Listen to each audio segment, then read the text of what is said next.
The launch of this 4-lane highway is an ambitious beginning and it will not stop there. Our vision is to connect every regional capital with highways. For the Kokoda Gold project, which was meant to start this year, I told them to wait and make it a 2-lane highway. When we begin, we don't stop. Once it starts, it runs night and day until it's done. Those were the words of President Ibrahim Traoré, spoken 4 days ago as he stood in the red dust of West Africa, announcing something that by every old metric shouldn't be possible. An 8-lane motorway across one of the world's poorest nations, built with 0 foreign loans, 0 IMF conditions, and powered entirely by the people themselves. If that sounds impossible, you're not alone, because everything happening in Burkina Faso right now is rewriting the very rules the world taught Africa about development. December 16, 2025, Ouagadougou, GMT. Traoré breaks ground on a 332-kilometer megahighway, the largest infrastructure project since independence in 1960. But here's where the story gets wild. Burkina Faso and the United Kingdom share almost the same land size. Burkina Faso, 274,200 square kilometers. The UK, 243,610. Nearly identical footprints on the map. Now consider this. The UK has more than 400,000 kilometers of paved roads, thousands of kilometers of multi-lane motorways. You can drive from London to Edinburgh on smooth asphalt, without even glancing at your fuel gauge. Burkina Faso, before this moment, barely 3,000 to 6,000 kilometers of proper paved roads. That's not just a gap, it's a canyon. And yet, here stands a 36-year-old captain, launching a highway that could change everything. A project not backed by foreign debt, but by national willpower. Because when nations stop waiting for permission to build, they start paving their own destiny. Total. In a country the size of Britain. Let that sink in. Same landmass, same physical space, but two completely different realities. One, a network of highways that touches every corner of the map. The other,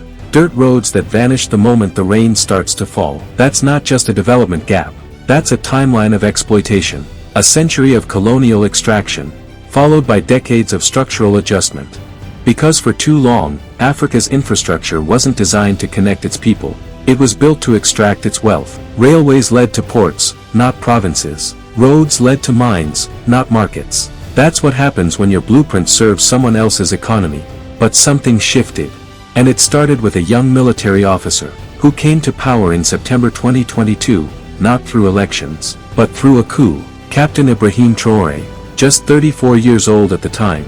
And here's what no one, not even his critics, saw coming. He didn't follow the playbook. No IMF loans, no World Bank missions, no foreign contractors promising to finish in 15 years, no debt traps dressed as development packages. Instead, he launched something called Faso Mabo, Burkina Builds Itself, a movement born from sweat, solidarity, and sovereignty. And on December 16, 2025, that slogan turned into concrete and asphalt. Let's break down the vision, because this isn't just another road project. We're talking about an 8-lane highway, 4 lanes each way, separated by dual carriageways, designed to handle 80,000 vehicles per day.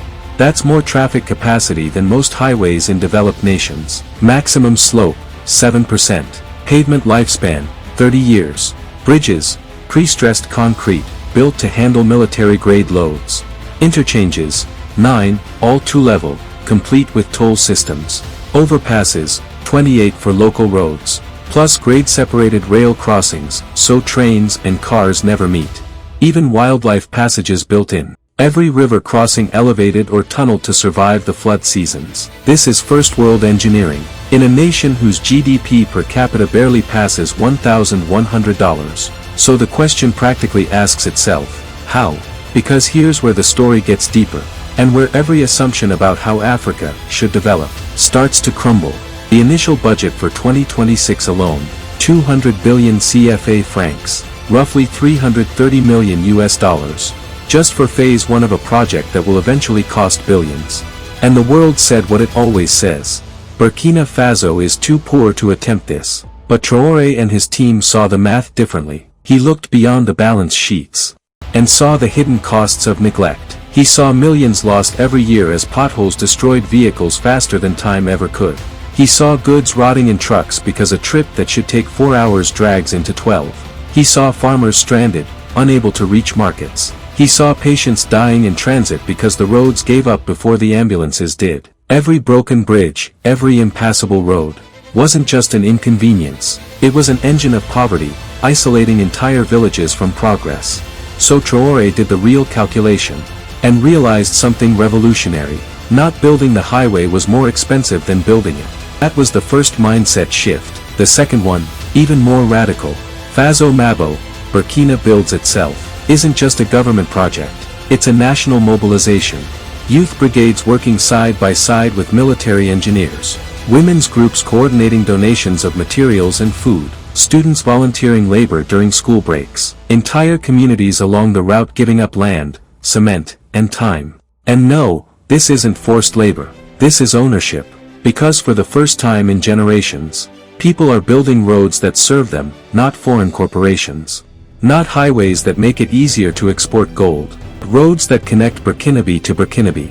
There's footage from the launch ceremony. Traoré standing in military fatigues, surrounded by a sea of people and red dust. No teleprompters, no political theater, just conviction.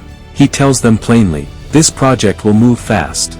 Delays are not acceptable. Our people deserve results. Now. No excuses. No 10-year plans. Just 3 words that echo across the crowd. Build it now. That urgency, it's deliberate. Because across West Africa, there's a familiar pattern. Infrastructure projects that take decades to complete. Budgets that quadruple. Deadlines that keep sliding like desert sand. Corruption eating contracts from the inside. Foreign companies milking delays for profit. Governments signing deals they barely understand. Traoré watched this his entire life, and said, not here. Not anymore. So Faso Mabo runs differently. The state delivers the machinery directly to construction sites. Local workers are trained in modern engineering techniques. Budgets are made transparent. And communities themselves provide oversight. And here's the part that shocks everyone. It's working. In the past year alone, thousands of kilometers of new roads have appeared across Burkina Faso. Not just highways, village paths, city streets, regional connectors. Scroll through social media and you'll see it. Before and after clips that look fake. Because the transformation feels unreal. Where children once walked to school knee-deep in mud, there's now smooth asphalt, painted lines, and drainage systems. It's not a promise. It's progress, happening in real time. And it's making powerful people very uncomfortable. Because if Burkina Faso, one of the poorest nations on earth, can build world-class infrastructure without foreign loans, then what's everyone else's excuse? If a nation with a GDP per capita barely above $1,000 can mobilize its own people and resources to pave highways, what does that say about the development model Africa's been sold for 70 years? The model that whispers, you're too poor to build on your own. You need our loans, our experts, our conditions. Structural adjustment programs that gut your public spending. Austerity that guarantees you'll never invest in your own future. Debt that keeps you dependent, forever. Burkina Faso just said no. It opted out of that script. And here's where it gets geopolitical. This highway isn't just connecting Ouagadougou to Bobo Dioulasso. It's becoming a strategic artery in the alliance of Sahel states. Burkina Faso, Mali, Niger. 3 nations that expelled French troops. 3 nations now building their own security architecture. 3 nations standing together to say, we are no one's backyard anymore. For Burkina Faso, a landlocked country, this highway is more than asphalt. It's independence made physical. Because every import, every export, every ounce of trade and self-sufficiency, moves along those roads. When a landlocked nation builds its own lifeline, without the West, without debt, without permission, that's not just infrastructure. That's liberation with lanes. Better roads mean better trade, faster movement of goods, shorter routes to ports in Côte d'Ivoire, Ghana, Togo, and Benin. Cotton, gold, shea butter, livestock. These are Burkina Faso's economic lifelines. And for decades, bad roads meant bad business. Exporters lost profits. Importers hiked prices. The cost of being landlocked multiplied by the cost of bad infrastructure. But this new motorway, it's an economic multiplier. Cut travel time in half, and you double productivity. Reduce transport costs, and suddenly Burkinabe goods can compete across the region. Farmers deliver crops before they spoil. Manufacturers move materials faster. Health services reach areas that were once off the map. But beneath all the economics, there's a human story. Ask anyone who's driven the old road between Ouagadougou and Bobo Dioulasso. It's 332 kilometers. On a proper highway, it should take 3.5 hours. On the old road, 6 to 8, if you're lucky. Potholes big enough to swallow tires. Sections where the tarmac simply ends. Trucks crawling at walking speed. Accidents everywhere. And when the rainy season hits, parts of the road turn into rivers. Entire regions cut off from the rest of the country. Ambulances stuck in mud. Patients dying before help can reach them. Women giving birth by the roadside, because the road failed before the system did. This isn't a development statistic.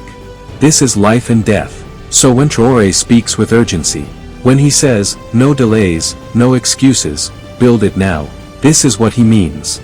Every month without this highway is another month of preventable tragedy. Today, that urgency has become action. Heavy machinery moves day and night. Crews paving multiple segments simultaneously.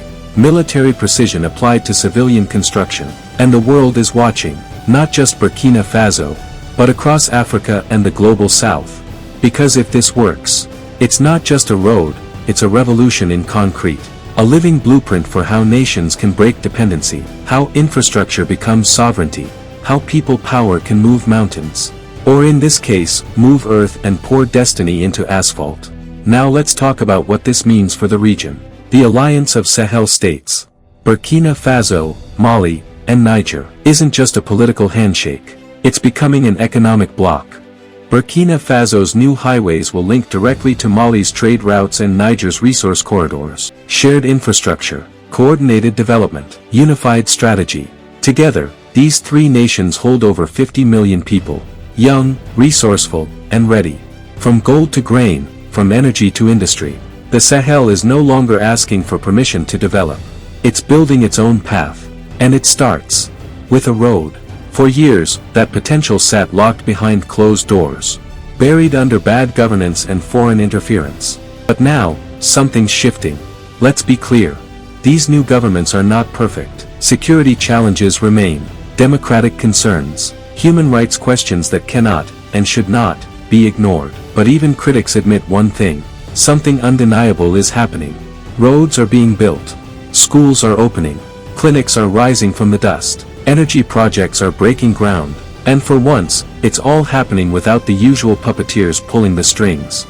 No French military bases dictating security policy. No IMF technocrats drafting national budgets. No foreign mining giants owning every ounce of what lies beneath the soil. This new independence comes with a price.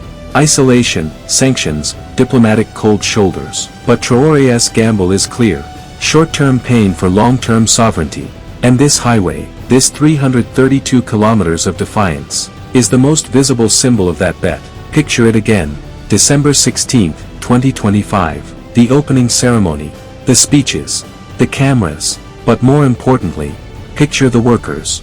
The engineers. The mothers bringing food to the construction sites. The children watching from the roadside. People who've never seen anything like this in their lifetime.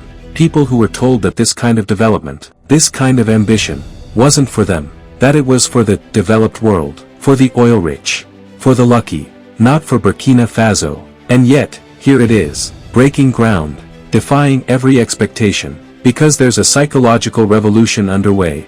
Something powerful happens when people see the impossible becoming real. When the old narrative begins to crack. The lie that said, you're too poor, too backward, too dependent. When people finally understand that poverty isn't natural, it's engineered, maintained, profitable, for others. And if it was engineered, it can be unengineered. That's what Faso Mabo represents. That's what this highway means. It's not just asphalt and bridges. It's dignity, it's agency, it's self-determination. It's a nation looking at its problems and saying, we have the resources, we have the people, we can fix this, ourselves, and then actually doing it. Will everything be perfect? Of course not. Projects this massive come with risks. Corruption, funding gaps, quality concerns. And Traoré's government operates under the constant weight of security threats. But even with all that, something irreversible has begun. Because once a people realize they can build for themselves, no empire on earth can convince them they can't. Yes, jihadist groups still attack villages. Displacement is still a crisis. And some critics argue, fix security first, then build highways. But Traoré's counterargument cuts deep. What's the point of security if there's no future to protect? If young people have no jobs, no prospects, no roads linking them to opportunity, then what are we even defending? Every dead-end road becomes a recruitment ground for extremism. So his logic is simple. Build first. Build jobs. Build belief. Give people a reason to fight for their future, not against it. It's a theory, and time will tell if it works. But what's already undeniable is the speed, the scale, and the signal it sends across Africa. This is possible. To former colonial powers, it says, we don't need your permission anymore. To international lenders, it says, your conditions are not the only way. To the everyday Burkinabe, it says, your country is rising. There's one video from the launch that keeps circulating online. Traoré, in his fatigues, points down the future route.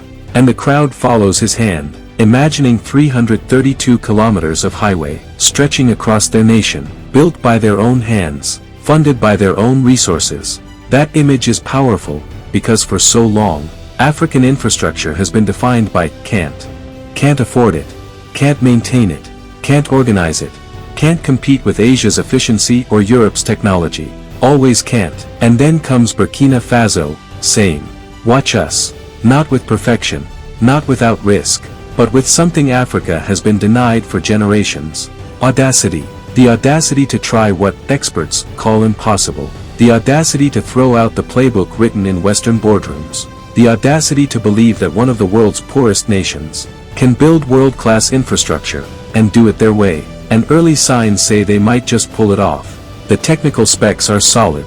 The funding is real. The workers are mobilized. The timeline, ambitious, but not impossible. Even if Burkina Faso completes half of this project in the next 3 years, it changes everything. The narrative of what's possible in the Sahel, the definition of sovereignty, and the belief that when nations stop asking permission, and simply start building, the world has no choice but to watch, and rethink what power truly looks like.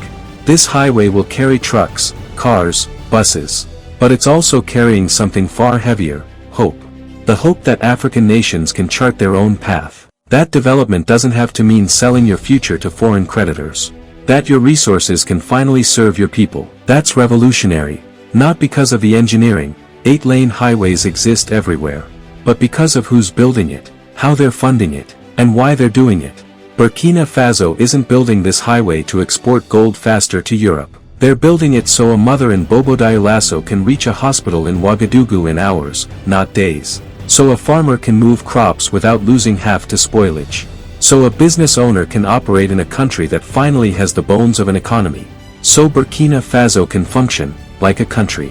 That's the real story. And as construction accelerates, the world is watching closely, because you can't ignore what's happening here. A 34-year-old military leader, in one of Africa's least developed nations, attempting something audacious, building world-class infrastructure without foreign loans, without dependencies, through people power and national will. It might fail, corruption could derail it, security threats could slow it, funding could dry up, but it also might succeed. And if it does, if Burkina Faso completes this highway, extends the model to other regions, and Faso Mabo keeps delivering, then the playbook changes forever. Other African nations will start asking the hard questions. Why can't we do this? Why are we still chained to loan agreements that cripple us? Why aren't we mobilizing our people to build our own future? That's the ripple effect, the quiet revolution spreading across the continent. Because December 16, 2025 might be remembered as more than a groundbreaking. It might be the day a new development model was born, not perfect, not without risks, but different, fundamentally different from what came before. And that's why this story matters, why people across Africa are watching, why that video of Traoré pointing down the future route keeps going viral. Because deep down, people are tired. Tired of promises that never materialize. Tired of projects that take decades. Tired of being told they're too poor to dream bigger. And along comes Burkina Faso, saying, actually, no, we're going to build a highway that rivals anything in Europe. We're going to do it ourselves. We're going to do it fast. And we're just getting started. Because the vision doesn't stop with one highway. The plan is to connect every regional capital. To weave a network of roads that finally, truly integrates the nation. A road to every province. A bridge to every community. a future built by the hands of its own people. Maybe, one day, when that highway is complete, and trucks roll across the Sahel carrying goods, crops, and dreams, the world will finally understand what's really being built here. Not just infrastructure, not just progress, but sovereignty, in motion. The kind of connectivity that transforms economies doesn't happen overnight. It takes decades of work, massive investment, but they've started. And starting is everything. Because once you prove something is possible, once you break that mental barrier, momentum takes over. More funding gets allocated, more citizens volunteer, more communities join in, even international observers, once skeptical, start to take notice. The kind of connectivity that transforms economies doesn't happen overnight. It takes decades of work, massive investment, but they've started. And starting is everything. Because once you prove something is possible, once you break that mental barrier, momentum takes over. More funding gets allocated, more citizens volunteer, more communities join in, even international observers, once skeptical, start to take notice. Success breeds success, and the failure of the old model breeds the courage to try something new. Burkina Faso is betting everything on this new model. Time will tell if they win that bet. But right now, on a stretch of red earth between Ouagadougou and Bobo-Dioulasso, the sound of progress is unmistakable. Heavy machinery is moving, concrete is being poured, asphalt is being laid. An 8-lane highway is rising from the dust, built by a nation that refuses to wait for permission, that refuses to accept poverty as destiny, that looked at the gap between what they had and what they needed, and said, "We'll build the bridge ourselves." This is Burkina Faso in 2025. This is what sovereignty looks like. This is what happens when a people stop believing the limits they've been taught, and start building the future they deserve. And then, in his own words, Captain Ibrahim Traoré, standing before the nation, says it plainly. The launch of this 4-lane highway is only the beginning. We will connect all regional capitals with highways. For the Geopolitical project, I told them to wait, and make it a 2-lane highway instead. Once we start, we don't stop. Even when night falls, the machines will keep moving, 24/7. There is no deadline. I want speed, because progress must move at a frantic pace. This project is funded by our own resources, 200 billion CFA in 2026. And anyone who can contribute to Faso Mabo, do it. A leader's words, a nation's will, a continent's awakening. This isn't just a highway, it's a declaration. That Africa is done waiting. That independence isn't something to celebrate once a year. It's something you build, every single day. This is Burkina Faso, and this is what sovereignty in motion looks like. And the movement doesn't stop there. Across the country, ordinary citizens, farmers, traders, students, are joining in. Mibo continues to contribute, Traoré said, referring to local fundraising platforms and community accounts open to support the work. People are giving what they can. Money, materials, meals for workers, even labor itself. Because here, participation isn't measured in dollars. It's measured in effort. When you bring a meal to a worker, Traoré says, you are part of building the road. That's the spirit of Faso Mabo. The ambition is clear. Every regional capital connected to every other by highway. Not all 4 lanes. Some 2, some 3. But all linked in a network that finally binds the nation together. From Ouagadougou to Gawa. From Kédougou to Dori. From Tenkedogo to Bobo-Dioulasso. Roads of unity, roads of progress. As soon as the bulldozers finish the earthworks, he adds, they will move to another site immediately.